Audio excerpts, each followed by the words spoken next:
Welcome to That Digital Take. I'm your host, Tori Webster. Today on That Digital Take, we are joined by Toronto-born fitness founder and sweat community builder, Liv McIlkenny, aka the energy behind Liv Sweaty. Liv first showed up during lockdown with a 7-minute arm series on Instagram Live, and what started as a daily sweat session very quickly evolved into a full Zoom classes, outdoor park workouts, online challenges, and a very fast-growing digital fitness movement. Before stepping fully into entrepreneurship, she was also a top performing SoulCycle instructor, as we all remember her for 3 years, mastering the art of rhythm-based high-energy workouts that feel more like a party than a class, I may say so myself. And then she took a leap and built her own lane. For Liv, fitness isn't about aesthetics, it's about feeling good, even on the hard days.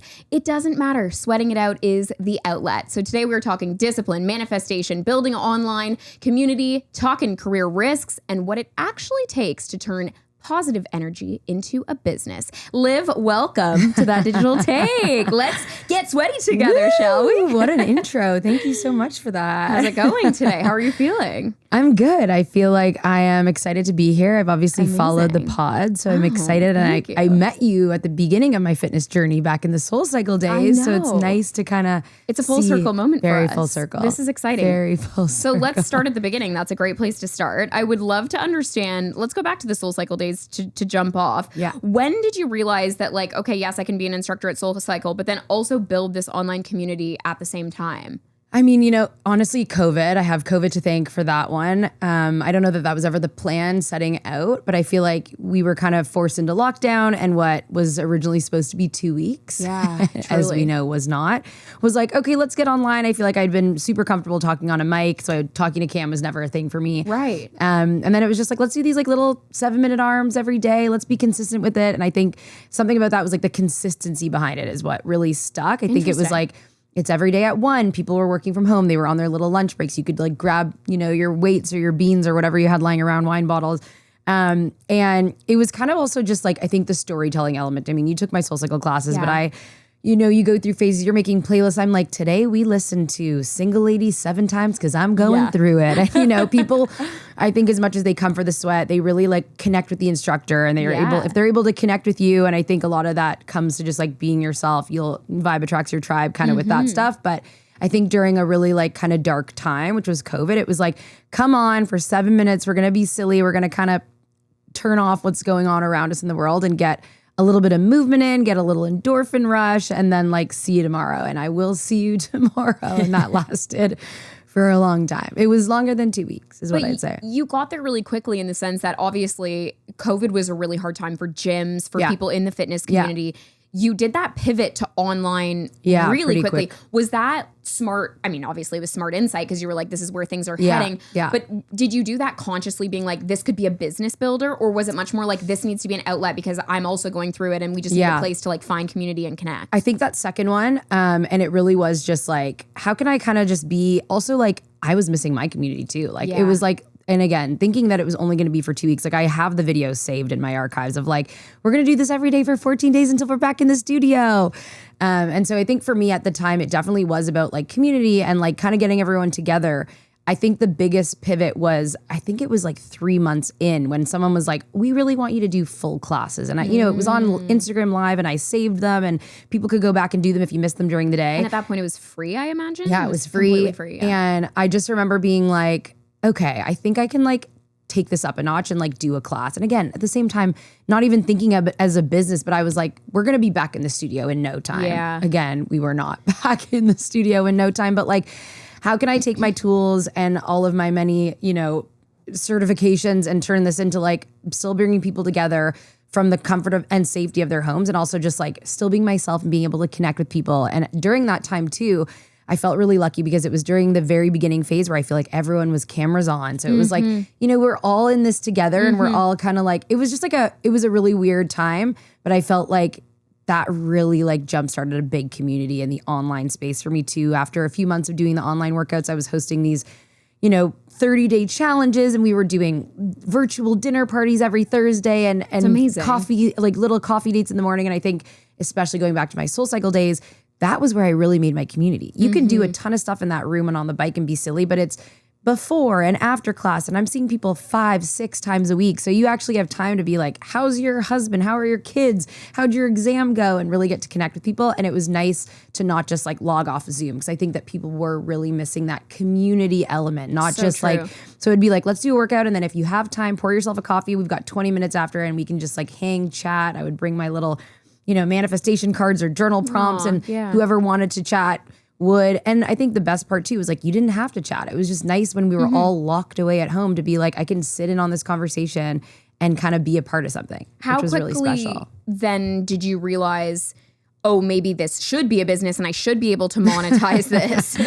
The first time I did a class, Really? I didn't know what to charge.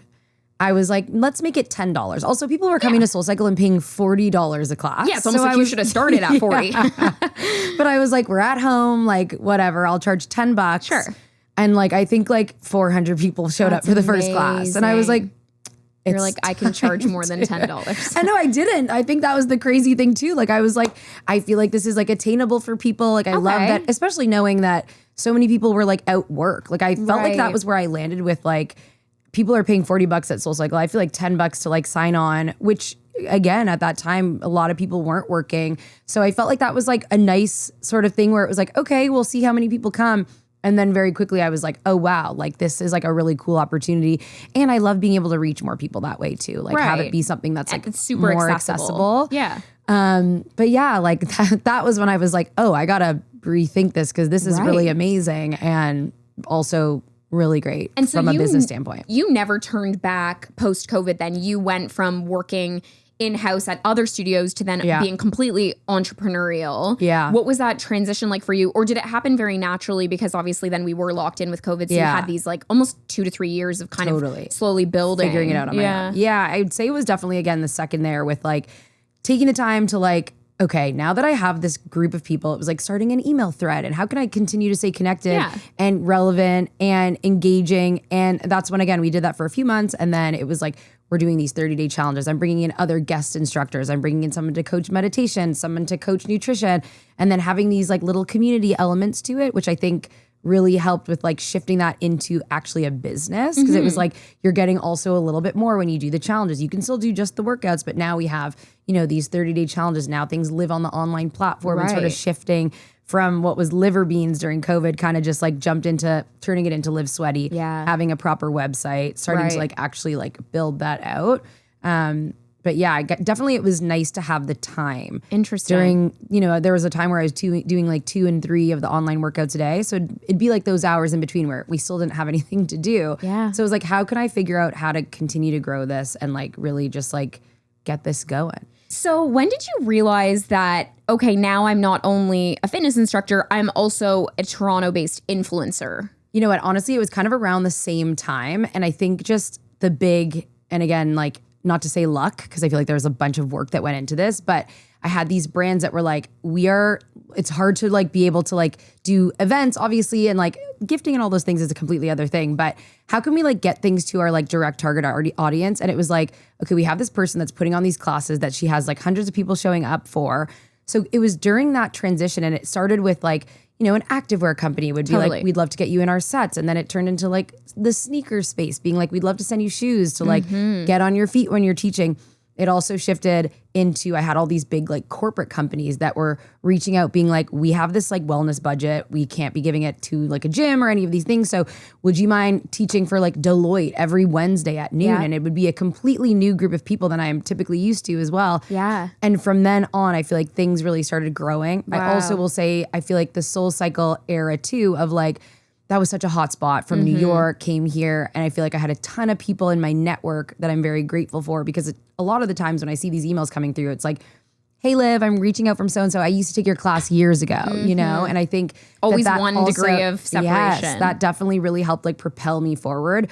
But it was during that time, because then once I started doing park workouts, once we were allowed with like everybody 6 feet apart and only 10 people, because everyone remember it all too well. Oh my gosh. But then it was, again, being in person, it was like, okay, how can we, and I think what's really nice is that I always stayed true to like these brands that could fit in so effortlessly. And I think whenever I have newer creators reach out and ask these types of questions, it's like, there's a lot of things that just fit so naturally into what I'm already doing. And it's like, it makes my job so much easier. Like, it's like, oh, of course, like that's the deodorant I'm already wearing. And you saw it, like someone from the agency saw it in my bathroom. And now I have a full long-term partnership with them. My brand is called Liv Sweaty. So like, how perfect is that? Absolutely. You know, and I think just finding my groove with that and then seeing all the different brands in the like wellness space, but then also more into the lifestyle space, because you've seen it. Like my Instagram page is not just fitness. I do love to like talk about all things balance. So it's nice being able to work with brands that it doesn't feel like it's like I'm just continuing my life and they fit in so effortlessly. I think that really happened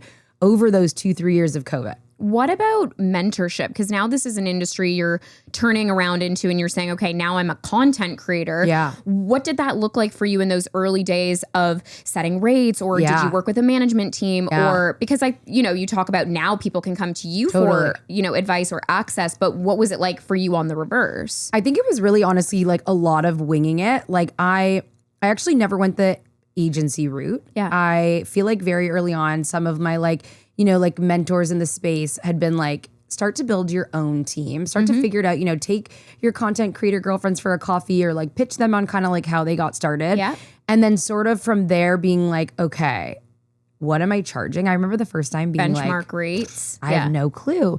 And I do think that sometimes my first brand deal was $200. Yeah. I think that I love this podcast because you're also just opening up things for creators to know, because I had no clue. People don't for the most part. Same with the agency side. Like, you hear stories of like agencies take this much and then it's just like you have no clue what you're getting into and you're starting.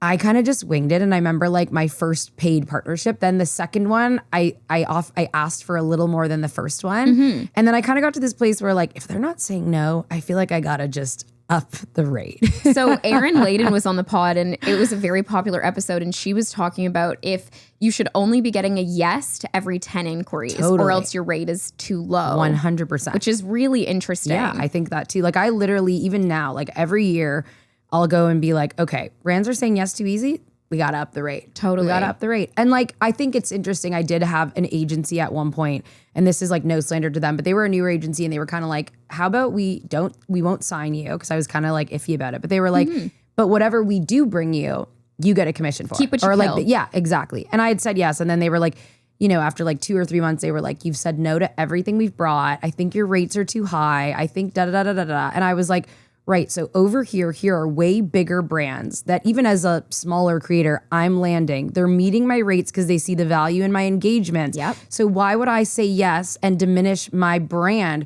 for these random, like I'm going to keep saying no. And also, who are you to tell me that my rates are too high? You're just not working with brands that can meet them. And that's on you. And then we never work together again. I like that because I also, when I think about you as a creator, I think you're very synonymous with a lot of brands. Like I'll think like a Hoka, I think Liv. If I think about like a Red Bull now, I think Liv. And I think that's really great because you're building these long-term experiences with brands. So I guess hearing you say that means there is a lot of strategy there for you and you look to do more long-term things versus one-off partnerships. 100%. I think when I get reached out to about a one-off, I oftentimes will say no. Yeah. Like, is there an opportunity to have longer-term partnership here? Or like, how can I naturally kind of organically put this in while there's a bridge there, And I feel like that started with Hoka. We did our first partnership 1 year.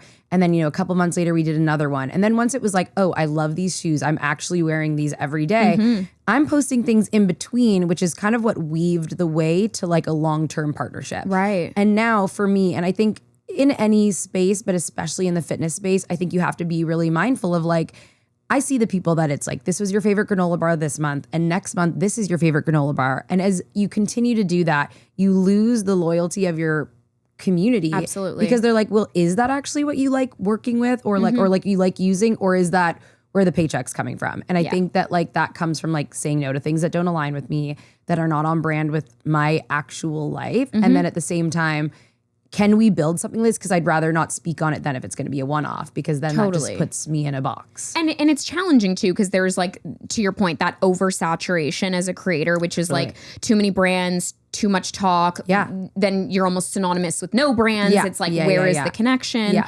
But then with that, this is also a job and this is also a business for 100%. people. So for you, has it always been pretty clear how to manage that boundary of like you seem pretty comfortable saying no? Yeah.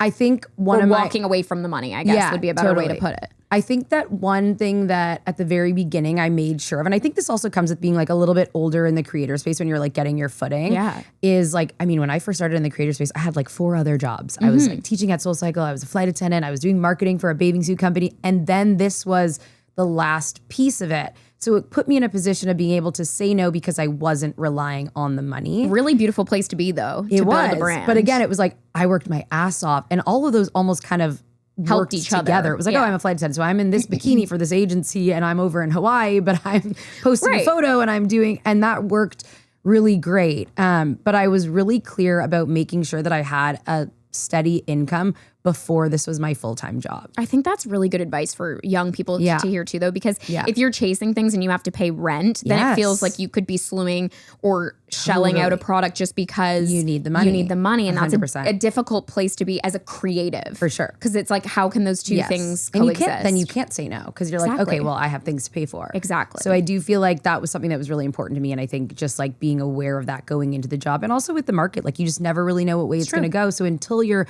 in a position, and then I think that's where also the security of having long-term partnerships. Like I'm like, okay, I'm going into the year and I've got these like 5 that I'm on that are 12-month partnerships. I'm like, okay, I'm like good. Yeah. Other things come and go, and it's like you can nice. say no. Yeah, you can say no. Yeah, really great place to be. Yeah, let's talk about manifestation. You're a manifestation queen. What does that actually mean to you practically?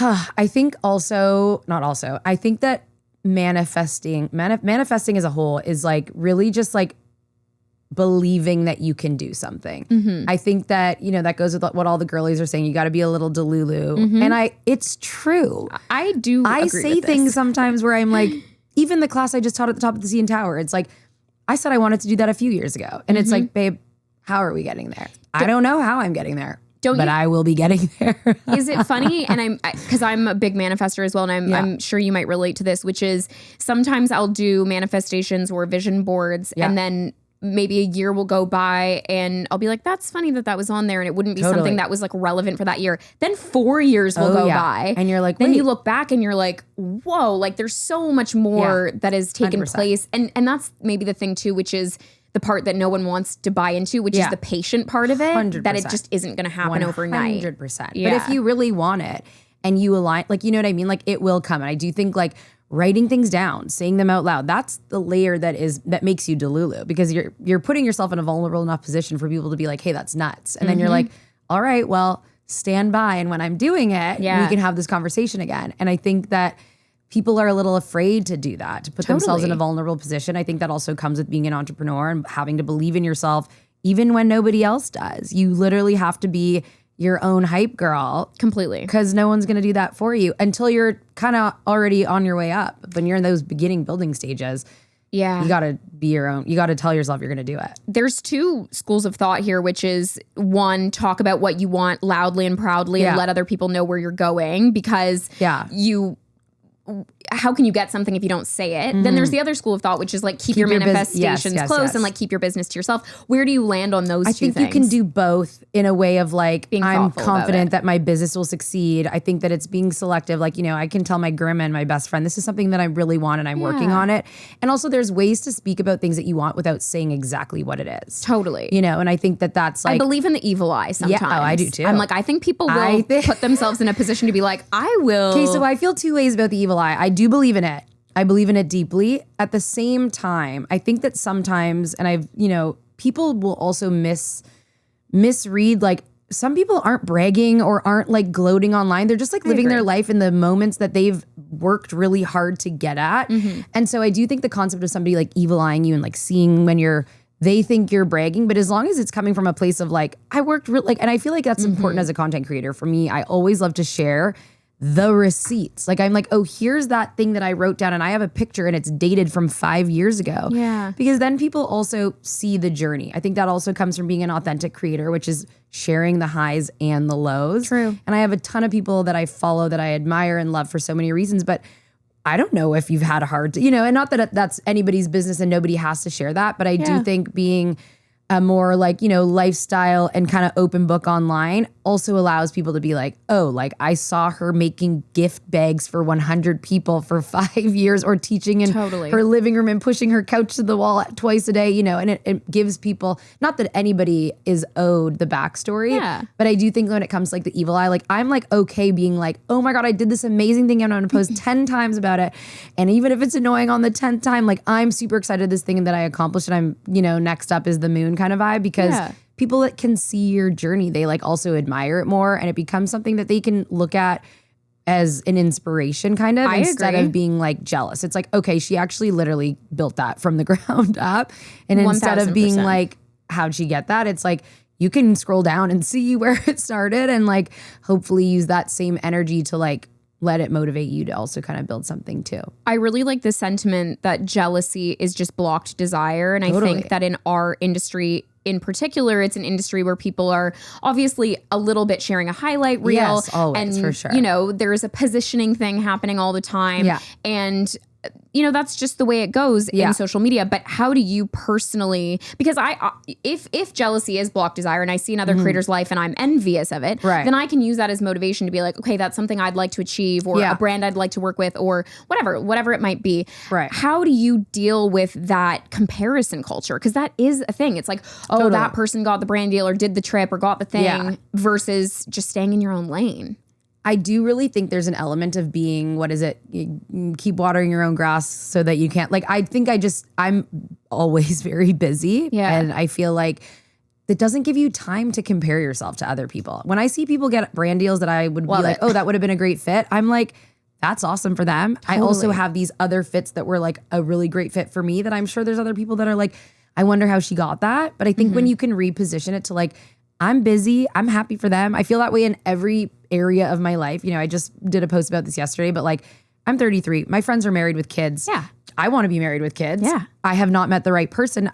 Instead of sitting here being like, well, boo to you, boo to you. I'm like, here are my breakups and here are my little flings. And like, people relate to that honesty. And then again, when my time comes, people are excited and happy for you.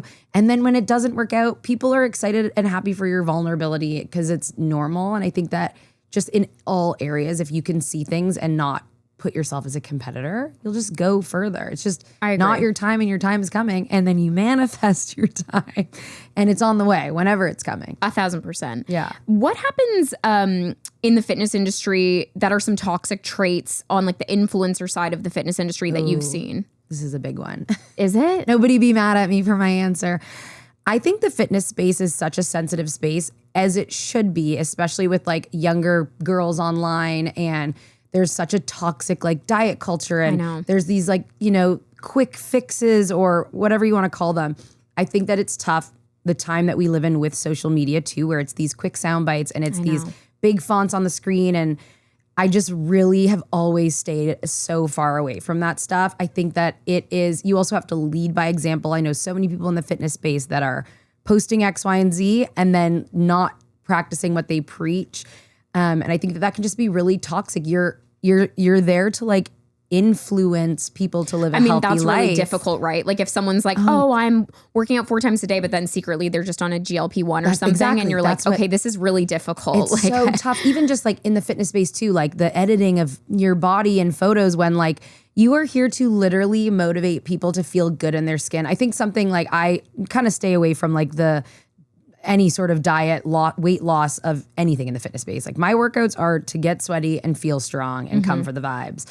And that's always been what it's been. And I think that that maybe doesn't resonate with everybody, but I think that like speaking about losing weight and speaking about all these things has just never been something for me. And I do see the creators that have gone super viral for posting about that. Yeah. I don't know that that's a healthy mind state to be in. I don't know that that's fully ever going to be a space that I would feel comfortable promoting or sharing. I've had brands reach out about like the calorie scales or like always a hard no. Like I'm like, I don't even have a scale at my house, right? Because I think like, I do work out a lot and obviously it's my job, but like, how do I feel? And how am I feeling when I'm in my workouts? Am I waking up energized? Am I getting a great sweat in and feeling amazing because of the endorphins after? That's what's important to me. That's always going to be the fitness energy that I promote. But I do think that it's tough right now with the trends and the clickbait of like fat loss, that like all these trends that you're not even doing that. So Right. why are you promoting that to people? Right. That is pretty toxic. Which I do think is like telling if you actually follow someone and follow their life, you can see that they're either doing what they're saying or not, you know? I completely agree. Community has been a big pillar for you. Yeah. We've talked about that a lot today. Yeah. Have you had either a positive or maybe even a negative experience with, but probably a positive one, a community member or something someone has said that has really stuck with you, whether like advice or motivation or just a connection that really stuck with you through the fitness community? Ooh, I'm like trying to think about how to answer that. Yes, to community. I feel like my community is literally everything. And I'm so grateful. That's the reason why I get the big partnerships that I do. Yeah. I'm trying to think of like a one-off. Do you mean like in a mentor way or in like a... Or anything, like just someone that was like, you really changed my perspective on fitness or changed the way they worked out in COVID or whatever. I think a lot of the COVID comments that I got, which was like really, really nice, was just always that like it was such a dark time. And I had people that were like, I took your SoulCycle class, I used to, and then now I'm doing it with my extended family. And like I have all those receipts, which are so special of like the videos of people being like, I'm with my grandma and we're doing your 7-minute arms. And like just being able to bring people together that way. But then also it's nice when you actually host events and you see people come to the park again and again, and then they make friends and they're coming to your virtual dinner parties and then they're hanging out in real life. And it's like that's so the nice. COVID element of it, I think, was really, really special and powerful. And like for me, it was so nice to see the power of just showing up and like bringing people together, how that just like can really, really change like the mindset of going through like a really shitty time. Like that was so nice. really, really powerful. Like And it's nice to have real humans on the other side of it, because sometimes we forget that, like 100,000 views and you're like, oh, but you're like, no, that's 100,000 humans that like connected with something I said. And that's really powerful. Nice. It's really powerful. really special. Let's shift gears a little bit and talk about maybe the not so exciting things about the industry, because we do that on this show. It's not all rainbows and butterflies. And it isn't. and it isn't. Online trolls. How do you as a creator deal with either hate or people just projecting negative vibes on you? Like you have a very like shiny sparkly part of the internet where you keep the vibes high, but it's like what happens when it's not that and people are just like sending you shitty DMs or like it's just not as happy-go-lucky as we would want it to be. Yeah. I mean, I think it's really like you have to train yourself to just be like, this person literally made a fake email to make a fake account to come on and write something nasty about you that they don't even know you. I think I often like, I can be a little feisty. Like I'll sit there and be like, and I'm going to sit there and say this back. But then it's like, this is a sad person. And I again, mindset. Have you ever fought with the trolls? Probably, yeah. You know? Liv, that's so funny. I think I just PR rule number 1, never respond. She's like, I have a full essay to share. No, you know what it is? I think I say just that. I'm like, this is a crazy take from someone who made a fake account to like bash someone that's like, okay, sharing their life online. The funny part is, and I mean, I would hope that this isn't true, but normally it's actually the people that are just jealous and are in your circle or actually know you. Because again, otherwise, where do you have the time and energy to come on here? I remember, I'd love I'm like, to know. I don't write back like an essay, but I just will be like, if you have this much spare time, like I've got paperwork you could help me with. Yeah. Like, you know, like I just, but it's really bad. I feel like there is a really, really dark side of the internet. Yeah. And it is really upsetting when you are like showing up and people will have something to say about everything. And again, with the times that we're in as well, I feel like it can be challenging. You can literally misspeak a sentence and all of a sudden your whole career online that you've worked for years and years and years to build is over. And that's like it almost feels like you can't have grace online. And I'm a much smaller creator than you and a lot of other people I see online where I'm like,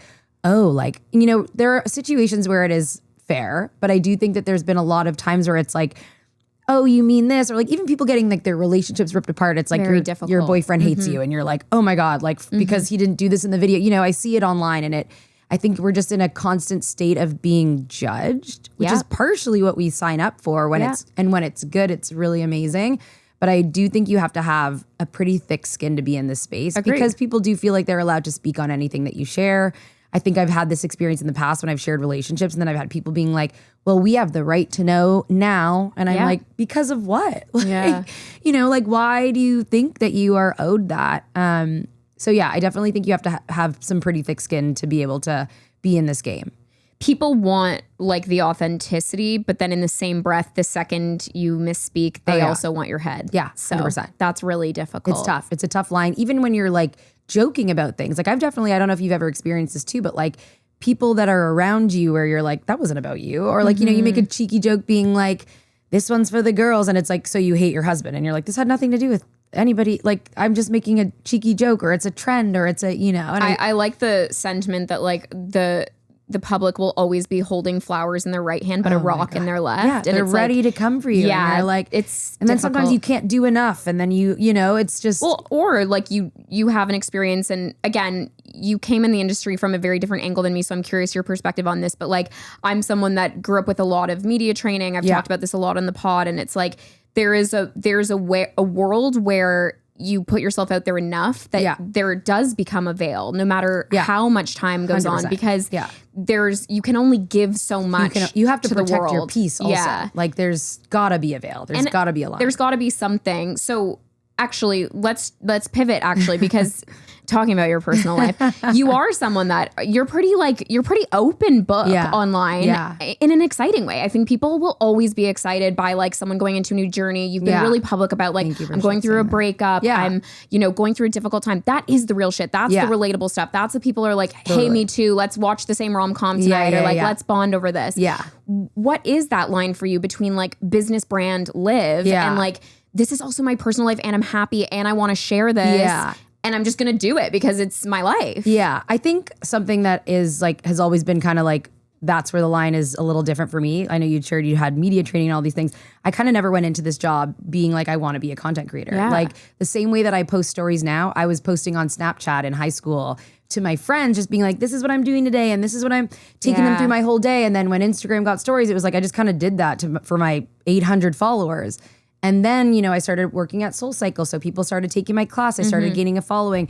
And I've learned the hard way that I never drew a line. It took a long time for me to have a line.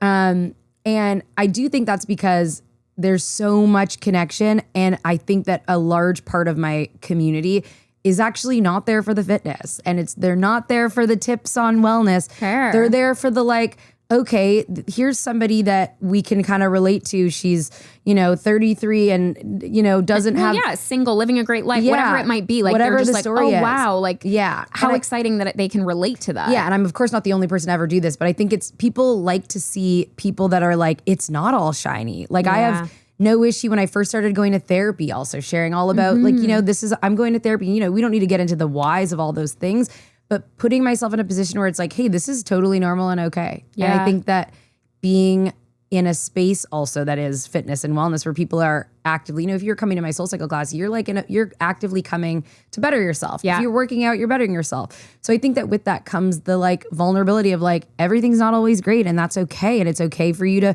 take a week off working out, or it's okay for you to like cry about something. I feel like we all have this tough exterior online. Yeah. And there's a lot of power in vulnerability. And I think that that's like been the main pillar of my whole online presence. Yeah. And through all of the other pillars that I show online, I think that what really keeps my community together, I think why, I'm able to charge what I'm able to charge because my engagements are up, is because the thread between it all is just like being vulnerable and being real and sharing like the lows, I would say almost as much as the highs. True. And let's be honest, people love the tea. Oh, like, they love that's the tea. The thing. It's like people, it's always the thing where you see like the amount of sends, that Adam and my engagement got. It was like, which also is like not a surprise, people. Right? You're like, what do you mean? Like, of course, it's I never posted surprising. A strange boy I was making out with in Miami yesterday. Exactly. Yeah. Like, do you look at the engagement and laugh? Because you're like, hilarious. That's the stuff where people love the. But I went through a phase, I will say, I got burned with the online sharing. That's what I'll say. I did have a one-off maybe 2 years ago. And it really put into perspective for me because I feel like I was the first time in my in my social media career. I feel like I've been very lucky. I don't really get trolls very often. When I do, it's about like, oh, you got a square bod. And I'm like, okay. And I'm comfortable with it. Cool, sis, But I did get burned. Is a really weird thing to say. Yeah. And you know what? I never claimed to be curvy. Like, I never said anyways. I did get burned maybe 2 years ago, and I took a little break, and it shifted the way that I posted online for like a good year. Interesting. Yeah, maybe until about February last year. And then it was funny seeing people that have been following me closely for a long time being like, I feel like you're back. And it's like, I think that when you... Meaning you went a bit more quiet. I went a lot internal. more quiet for like a while. I took maybe 2 months off posting it at all. I needed a little break from it. And then it was really nice to come back and kind of like own my space again. Also, the call was coming from inside the house. One of those situations where it was like, sure, oh, we got to cut off some other people so that. Oh, whoa. Yeah, I get it. Yeah. But then now being on the other side again, it's like I do enjoy sharing how silly life can be. I think that's another thing. Like I got into this space of like, don't post a man ever again and don't, share these things because maybe you've gone through too many heartbreaks and that looks X, Y, and Z on you. To who? I know. Who For cares? what? Who cares? Again, people love the drama. And also don't act like when you're single, you're not making out with a hot guy in Miami too. You're just not posting up about it. And like, that's okay. I think that's the part where also as you get a little older, you're like, I'm supposed to be this reformed woman, which I am. Question mark. But this is the thing too. Like I've been challenged as a creator to be more me. This was part of the inception of the podcast, which was that, again, whatever, the media training, the whatever, you have this veil online, then it's like, okay, can we peel it back? Can we show the real parts of you? Yeah. But it is a difficult place to live in the sense that, okay, we went out in Miami, had the best night ever, like literally top tier nights. Great. I don't even know if like maybe a couple stories or whatever end up going live, but it's like no one is ever going to get the picture of like what that night is. Totally. And now with age, weirdly, I'm like good with that. Like I like this boundary of like, you're going to get pieces of me. You're going to get pieces of me on the podcast. You're going to get pieces of me on my social media that are like me. And it's not that I'm curating it. It's just they're me, but in a different way. Yeah, but that's good though, I think. I think to so your point with age, we also don't need to be like, and we had 10 tequila shots. And we did. But my thing is also like, and I'd like your perspective on this. Yeah. Gen Z, I think, is I fucking love to talk shit about that. Gen Z, they really have no boundaries and no blur and no line. And I'm fearful. Insane. I'm fearful for the future for them because I don't think that they always see the internet as a reflection of their brand. Totally. They just think they can put whatever out there and that everything's going to come back roses. It's insane. Yeah. Yeah. The online footprint scares me. Yeah. And I mean, I've archived my original Facebook account for not, I wasn't doing anything bad, but it was like albums every weekend of us with our Smirnoff bottles at a house party in the bush somewhere. Yeah. I mean, same. I think there's actual photos of me holding recycling bags of I'm holding a full bottle in the first picture and then an empty one. And you can tell by the last and it's Smirnoff cherry and it's not good. Yeah. But I think that, they have no fear, though, it feels. They're also I'm jealous. You know what? Maybe that's it. They're also going a completely different direction. You hear all these stats about Gen Z's like not really drinking anymore. And they're not really like, they're doing Pilates and retinol. Millennials. Couldn't be me. I mean, they say famously millennials drink the most out of any generation and we try. But like the Gen Z, I was just saying, they're doing retinol and Pilates in first year university. Like I was not doing. What an inspiration. I was doing front rolls into my class so deathly hungover. Yes, correct. Just keeping an eye alive. Correct. With my like large calf program meal. They had the sizes. I was I want every snack under the sun. Like, okay, relax. It's true. Maybe that's really it. It's just we're very different generations and we've come up in very different ways. They came up in COVID differently. I feel like they're unapologetic. And I think there's a lot to also be like learn from them a little bit, but they definitely do need to. And I think that about creators that are newer, I think we've spoken about this before too, that like there is something that I really like about coming up and being a fully developed adult before getting into this space because like just what the internet tells you and feeds you constantly is probably super negative, and comments I cannot imagine when you're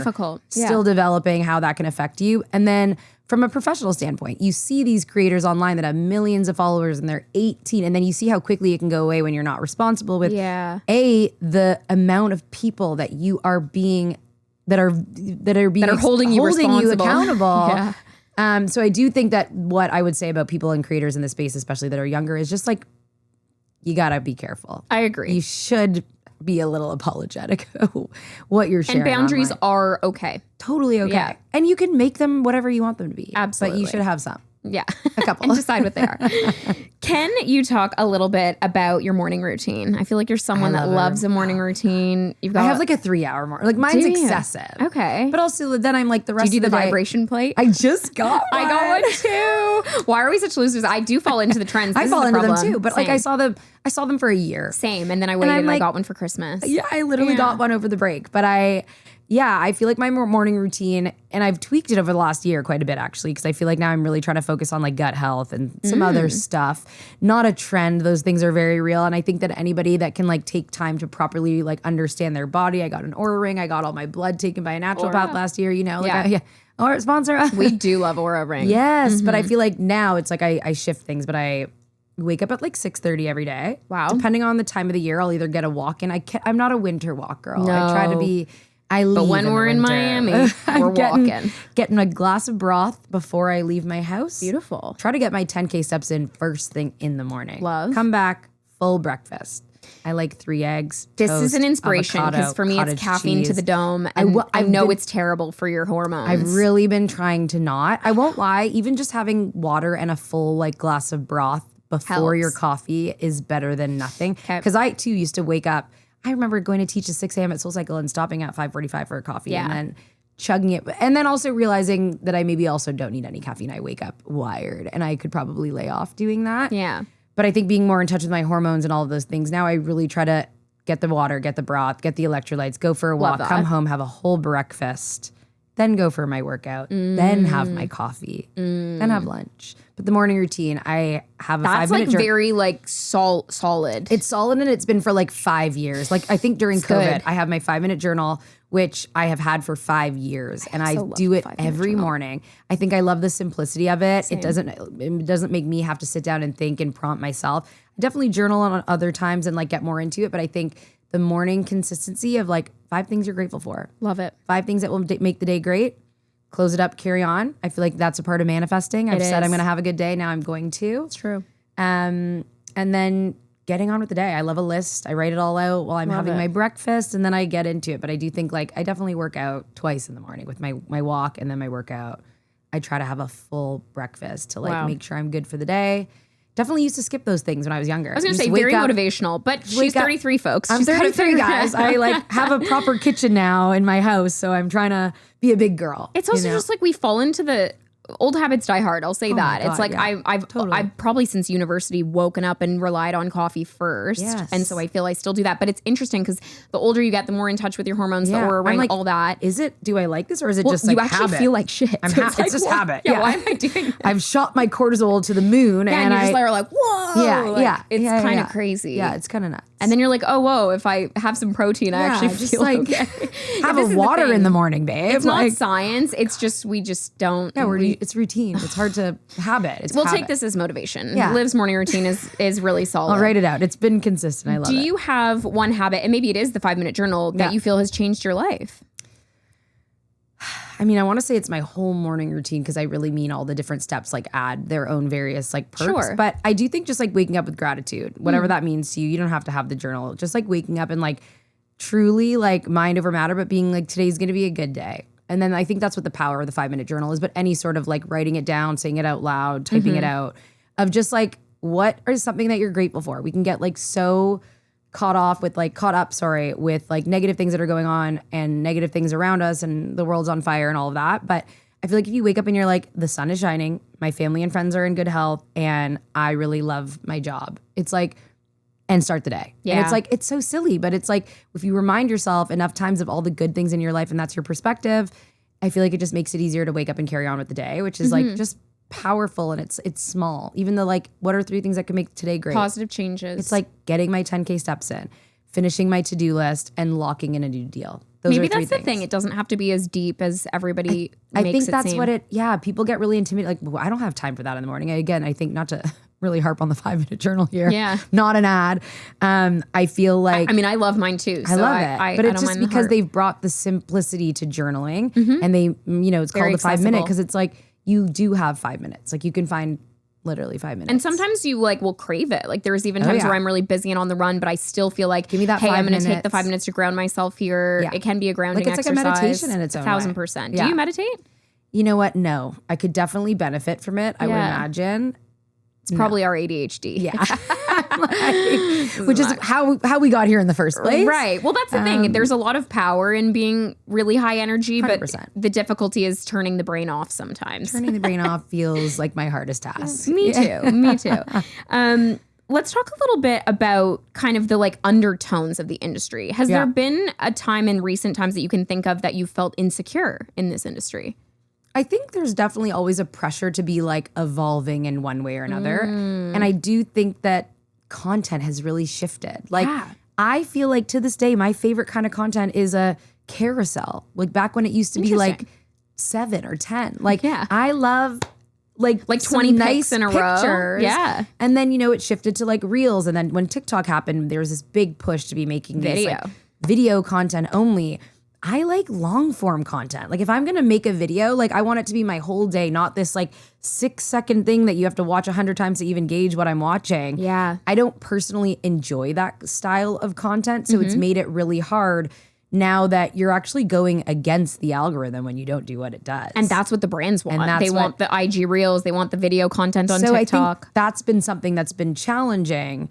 And I think, you hear all the trends online where it's like, someone did a meeting with the head of Instagram and they're saying that we have to do this many stories a day and this. Do those work? Am I shifting my whole structure to do what you guys are saying for nothing to really change? And then they're constantly in a, I guess in a good way for their business, trying to change what the strategy is. But then you're like, this is also a business. So like, let me, get in there and do my thing. And I think trying to keep up with the trends is one thing. Cause I think you can like hop on, like if it's a trend that like goes with your life. But I think the way it's from reels to like 6 seconds reels to trial reels to only 3 stories to it's like, I mean, honestly, what are we doing? It's so exhausting. Just tell us what you want us to do also and keep it consistent. It's the changing of the industry is difficult. And it also is constant. So constant with no answers. Also, you do have to pick your lane and just kind of push forward because what's the alternative? It's like, it's the same we were talking about with the podcast. It's like, and you talked about this when you were building your platform at the beginning, consistency is more important than being right. Well, and I do the polls too, right? Like I'm like, okay guys, what do you guys prefer, stories or reels? And like, I get back what I'm doing and I'm like, am I gonna be able to create new followers and new community by sticking to this old method? Or am I just like fostering my current community, which I'm also super happy doing that as well. So I think finding a balance, but I will say that it's definitely overwhelming and can be discouraging the way that it shifts or even, not in like a competitive way by any means, but you see these new creators that are doing exactly those really cool trends and you see the growth that they're having. But I'm like, am I going to be happy making that kind of content? Is that my brand? Is that my personality? Or is that what I have to do in order to grow? And maybe that's just the thing too. It's like there's almost so much noise as a creator and being, I think sometimes going inward and being like, what is most true to me? And 100%. That's always the stuff that performs the best too. Yeah. Every time. Like you really have to I'm like, okay, I tried the trendy thing. It didn't do well. It took me way longer to edit. You're like big surprise. Like I should go back to what people like me for and what I do best. Yeah. Like, and just keep at it, I think. Yeah. But definitely that makes you feel like you're like, am I blowing this? Am I not doing it right? But I think consistency is kind of always what it is. What is the best piece of advice you would have for someone that wants to be a content creator full time? I mean, I feel like everyone says this, but you really just post and be yourself online. And I think that again, I said this at the beginning, your vibe attracts your tribe, but really if you go out there and you're trying to be something or you're trying to be something that does not come authentic to you, that really does show. And maybe not at the beginning, but it will show eventually. So just be yourself. And then I feel like in that same breath, that is how the partnerships that don't feel like work and will come across so naturally and authentically will come through. Like this summer, I shared a funny story about literally getting my time of the month in a pair of white shorts. 2 weeks later, someone from the Knicks team reached out and they were like, come into the store. Like we saw your story, hee hee ha ha. And now I'm doing a huge brand campaign with them. Yeah. And like I feel like, and that came from just an organic that came from story. Me also being a weirdo on the internet and being like, anyways, blood everywhere. Totally. And then you have all these people being like, that happened to me. Oh my God, this always happens. And then you again create a level of vulnerability for people to be like, that's actually normal. That happened to me. And I felt uncomfortable about it, but it happens to everyone. Yeah. And then it brings you to brands that actually resonate and connect with. And then it makes it so easy. Now I'm like here doing a partnership with them because I'm totally comfortable talking about that, not putting myself in a situation of talking about things that I'm not comfortable with. Mm-hmm. That's how you find the brands that align with you. And that's how you find the community, your online community that actually resonates with you. then you don't have to do more work for yourself because you're just showing up as yourself online. Good advice. Very good advice. Let's end today on a rapid fire. I love a rapid fire. 5 a.m. workout or a late night gym session? 5 a.m. Oh, perfect. Yeah. Really? Up and out. I can't work out at night. I'm like a morning person like a too. golden retriever. That's the ADHD. Like if I don't get it out in the morning, like, I'm insane all day. Yeah, I like need to. Let Liv out of her cage. No, we need to be partying at night. That's where I'll lose my calories. Yeah, that too. Actually, dancing. that was something that surprised me about you. We didn't talk about this, and this is not rapid fire, but you actually are way more of a party animal than I would have anticipated. In a great way. Like, I love a martini. I love a marg. But you have like a raw about you that I would, without knowing you in real life. Yeah. That's, I feel, not that you don't show that online. Yeah. Because I think you do. I definitely show it. You it's definitely on there. do. You're like, it's there. The know. animal is released. But now that we've become good friends, I'm like, oh, that's, I think that's great. This goes to the element that you were saying about when we went out the other night. Did you think I was a party animal? You know what? I actually only learned that about you recently as well. Yeah, I'm less like that online. I'm less like that. I'll show my like 3 martinis and then write, haha, had 10 of them. And I also have like a blessing and a curse of like, I don't get hangovers. So I know when you you will sent see me that to me, having I was 5 martinis and I will still be at the 5 a.m. workout. So I think that's where people get it confused. They're like, this girl must not party or she's lying about those 5 martinis. But you're like, and I'm no. like, sister, I had all 5. Yeah, when you said you're like, I don't get hangovers, I was like, what? I'm very but blessing and a jealous curse though, because there's no end for me. Right. Like I'm like, why wouldn't I have another one? I'll be fine tomorrow. It's true. And also that makes sense that we wouldn't necessarily be promoting our 365 party girl life, Miami calls, but that was a fun surprise for me. Yeah, also that for we're me. both I literally was like, level. okay, I didn't know this about you, girlfriend. But people that know me know it. So. Same. Very funny. Okay, supplements, necessary or overhyped? Oh, this goes to like, I don't really talk about these types of things online. I think there's supplements that are definitely like necessary. I don't think that there needs to be like a grocery list of things. I think there's like a 3 or 4 that you could definitely be taking to up your health. But I also think if you focus on like what you're eating whole foods, getting enough sleep, that there's a lot of value in that people like overlook. You don't need to be try not to like promote different supplement. I feel like I don't see you promote supplements. No, I don't promote any supplements. I try like, I'll take creatine because I know it's good for my muscles and my brain, or like a vitamin D, electrolytes, things like that. But I also just personally don't live like that. I'm not like not telling the world. I just try to get everything the natural way. And then anywhere that's like deficient, when I saw a naturopath last year, it's like, yes, I want to focus on getting more iron. That's something I can definitely take. And as Canadians, we need vitamin D. Yeah, we do. Or leave. Cold plunges, yes or no? They're not for me. Really? I know that they're so good, so I'm not like not enforcing them. I really like them. People really love them. I try to go. I really hate them. I hate being cold. This is why I leave in the winter. Fair. I can't do it. It does seem like a really kind of fun feels hack, off brand though. for me. Okay, fair. It feels off. Like put me in the sauna. But you like a sauna. Put me in the sauna. I love the sauna because I like the heat. I do like I try to do a cold plunge every now and again just because I know that they are good for me. Yeah. I don't like them. Writing down a list or a Pinterest vision board? List every time. I do love a Pinterest board, but like my New Year's annual and my like when I'm trying to get stuff down, handwritten must be. Beautiful. Yeah. Were you there with us last year when we wrote a note to our future selves at the Coralie dinner? Yes, I was. Did you just get your note? No. Oh, I got mine in the mail. Maybe and it was well, really I moved. cute. I feel like maybe they have my old address. Wait. Yeah, it was from a year ago, and then I read it last night. That was a beautiful event. Also, they really killed the baby it. picture in the room. I know. Yeah, they did. They crushed that. And like it was very funny. Like I was like, oh, I'm interested to see where this year will go. I was asking questions to myself and then reading it last night. I was like, that's so funny. And actually, the last question was, are you engaged to Adam now? And I was like, yeah, you are. That's really funny. Discipline over motivation. Do you agree or disagree? I feel like there's definitely a discipline element to it, but I think you have to like wake up and want to do it. They kind of they go hand in hand. Fair. But I'm trying to think about them as their own separate entities. Like, for example, if you wake up exhausted, would you have like the discipline is the thing that will keep you to go to the gym. Yeah. The motivation is you might actually not be motivated that day. So it's like for me, I would say discipline is more important than the motivation. Yeah. Because it means you would do the hard thing even if you weren't in the mood. No, so then no. Because I'm a big proponent of like, listen to your body. And if I wake up and I'm exhausted, I'm going to have a bad workout. It's going to put me in a bad mood. Okay. Maybe my body needs rest today, so I'm going to take a sleep in. And then I will either get a workout in later or I'll take a rest day today. I think just like not putting any like hard pressure. So you don't have like a massive like discipline. No, but like I do. I think you're because very I grew up disciplined, doing, you know, I Sports. started doing sports and all these things. So like I feel very lucky that that's a part of my day to day. Like I Yeah. can't imagine the gym being something challenging to drag myself to. And I know Right. a lot of people struggle with that. It's like a part of my, like I do work out every single day. But Right. when there's a day where I'm like, I had a bad sleep, I'd rather sleep this one out. I don't feel any way about it. The work ethic. Yeah. Would you date someone less disciplined than you?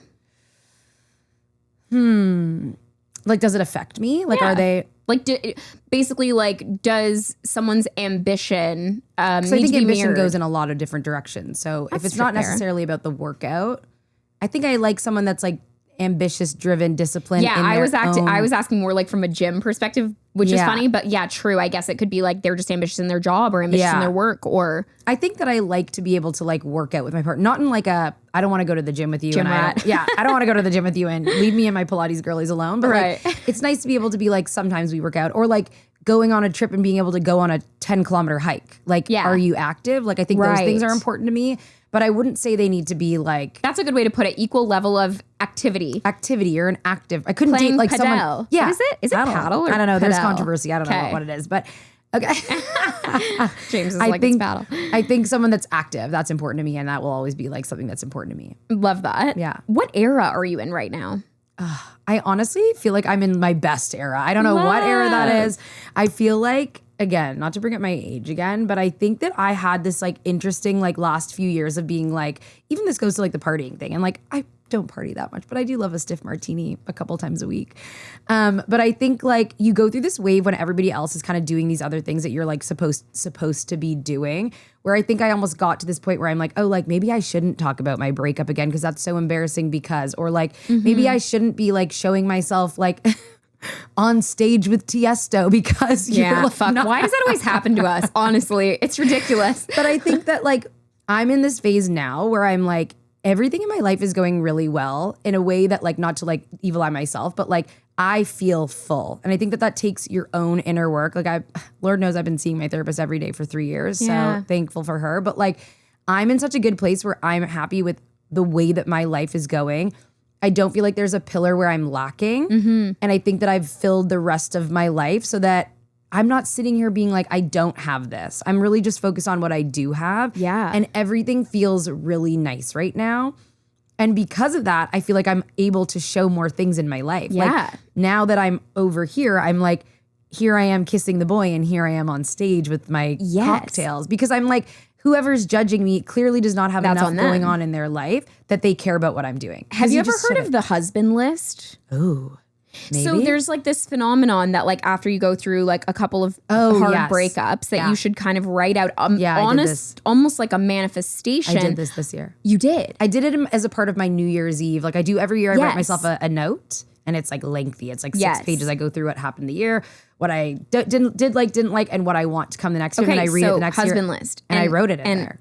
I wrote a bunch of, lover girl era unlocked. I do feel like I'm in a cheeky lover girl era right now. Everything Yeah. feels like Sparkly. flirty and fun. And again, I feel like when Yeah. you're like okay with where you're at and if you're clear about what you're looking for, I feel like it kind of just comes. It just happens. I know. Also, and this is dating when you're a little older, I know you've been like fun, off the I market know. forever and like Yeah. I'm thrilled for you that you can't relate, but like I think everyone gets really scared of it. Yeah. But if you're like good with where you're at in your life and you're not chasing the wrong things, like I'm not just dating because I need money or I want a baby tomorrow or I just want to have a ring because of the social norms.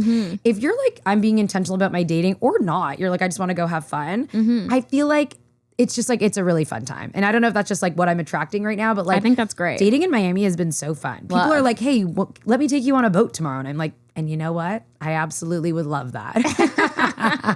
You're like, I'll see you at and noon. you know what? I'll see you on the pier. Like, it's just, I think I'm in a really fun era and like not being too hard on myself, but also being like, anybody that is judging where I'm at in my life clearly has too much time on their hands. People and like, take it all way too seriously. Life is meant to be fun. Yes. You only And I live also, once. like, That's the motto. YOLO Zac Efron forever. literally, I That's saw my him at stance. paddle this weekend. He was on the court beside me. No I've fucking seen him way. twice in 1 week. Stop. I saw him at the He gym. lives in Miami? I don't know what he's doing there, but I saw him at the gym, and then 3 days later, I saw him at paddle. I saw him twice at Did you paddle. think about saying hello? I thought about singing every High School Music. I thought about offering to be his Gabriella.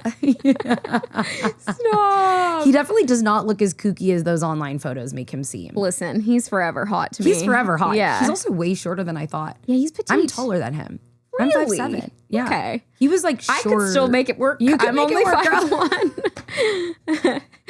Adam and I have always maintained that we've joked about hall passes. Yes. But then Who's your hall pass? Who's your hall pass? mine changes. Mine's changed too. I would say Miles Teller. Ooh, that's a good one. Love Miles Teller. But what's really funny about the fact that Adam and I say that we're allowed hall passes is that we very much function in the entertainment industry. Yeah, like it's like you could meet that person. Don't say that. It's not too far. Like out 5 of years reach. ago, I remember being like, I don't know, maybe like a Shawn Mendes or something like that. Yeah. And then you're just like 2 days later, you're at a party Just and like Sean's he's there there. and you're like, what Well, now? you said, yeah. It's like, so then I was like, oh, this is weird. We're not like that far from it though. I know, feel. like our industry's too close. Yeah. I'm like, Zach could be mine. that could have been who I was kissing at paddle the other day. Okay. It's true. Everyone's like, wait, was it Zac Efron? No, people were literally, I'm zooming. Is it Zach? I was like, and thank God the zoom's not that clear because you'll never know. How do you feel like guys deal with your public online life? I definitely think I need to like be constantly with someone that's secure. Yeah. There's no way around that. Yeah. In every channel. They Like need to even the understand fitness it. space, it's like, Yeah. you know, you're teaching people all the time, you're going to events, you're traveling a ton. There needs Yeah. to be someone that also has their own life going on. It's a and is unique lifestyle. secure in who they are. Cause like, you know, I'm a loyal person, I'm a faithful person and all those things. But if you just can't handle that I'm like traveling and on the go and building my Living own business fully. and going out and all those things, like it'll never work. And that's Yeah, also yeah. okay because that person just wouldn't be for me anyways. 100%. Yeah. Boundaries, ladies. Absolutely slay all day. Okay, final question. What is ready. next for you and where can everybody find you? Wow, what is next? I just had a big one. As you saw, I taught at the top of the CN Tower. So which exciting. Is like a really big goal of mine. I honestly set it like probably 5 years ago. Yeah. It felt really crazy. What a venue. It was insane. We Yeah. I paid an Etsy witch for the sunset. It was insane.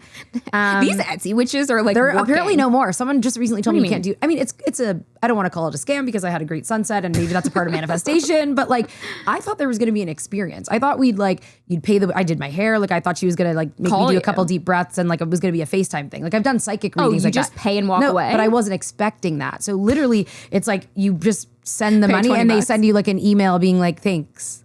We'll No, let her know. shut up. No, I was ready for her to like take me through some guided breath. It's a full scam. Like, but you know what? I'm just gonna say it's a part of manifesting because I paid that it. is The universe fucked was up. like, she wanted it enough to send money into nowhere, and we had a great sunset. So I didn't feel like it was a scam. In the How end, much 'cause was it?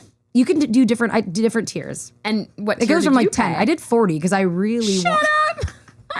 I'm gonna just bill Red Bull for that one. Yeah, Okay, we had 40 for the It wouldn't have perfect been the sunset. same. No, exactly. If the sky wasn't Especially insane at that level, you need the sunset. You need the sunset, and it was amazing. So it was worth every penny. What's next? I don't know. There's some fun things that I'm working on. This goes where I'm like, I won't say too much, but I Yeah. feel like always just trying to like take fitness and community to like another place. I'm gonna do a half marathon this summer coming up. I'm gonna do the full, I Nice. think, later in the year, which I haven't done a full yet. You haven't? Never a full. Wow. You know why? Because that kind of goes against my like balance. You like It's have to pretty like hardcore. lose toenails and like your Yeah. nipples bleed and stuff. And I just don't know that I'm like ready for that intensity. Yeah, but I think loved the half. That I was loved the the right half. intensity for me. I loved the half. Yeah. I loved it. I don't know if I'll love a full, but I think just continuing to like bring people together, get sweaty, working on a couple things that I'm really Fun. excited about, which will come to light soon enough. But Exciting. yeah, everything feels fun right now. And again, you know this as well as I, like the thing that people don't see when they see us on all these trips and living this life is like how much work goes into it behind the scenes. And they're Exhausting. like, you have to like take a picture with it. It's like you posted about it on this podcast once. You're the producer, you're the stylist, you're the editor, you're the talent, and I feel like that side is not shown enough, just how Not hard at it is all. to get where you are. Yeah. So it's really cool being able to be in a position where I do have a little bit more flexibility and freedom love with being that. able to be like, this is pretty cool what I built. Totally. Yeah. It's not hard to live this dream. Yeah, you can do it too, guys. I love it. I love it. Okay, well, Liv, thanks for all your time Oh today. yeah, you can find me, Liv McIlkenny, at Liv on McIlkenny. social. Yeah, hers is the last name that everyone I know, never knows how to sorry. pronounce. I'm wearing an orange bikini. You'll find it. Type in Liv M. It'll pop up. I promise. You'll be number one first, the first there. This was amazing, and So thanks for great all your chatting. insights. Thank I you for loved having this. me. This was all so right, awesome. we'll see you in the next episode. Love you, mean it. Bye. Bye.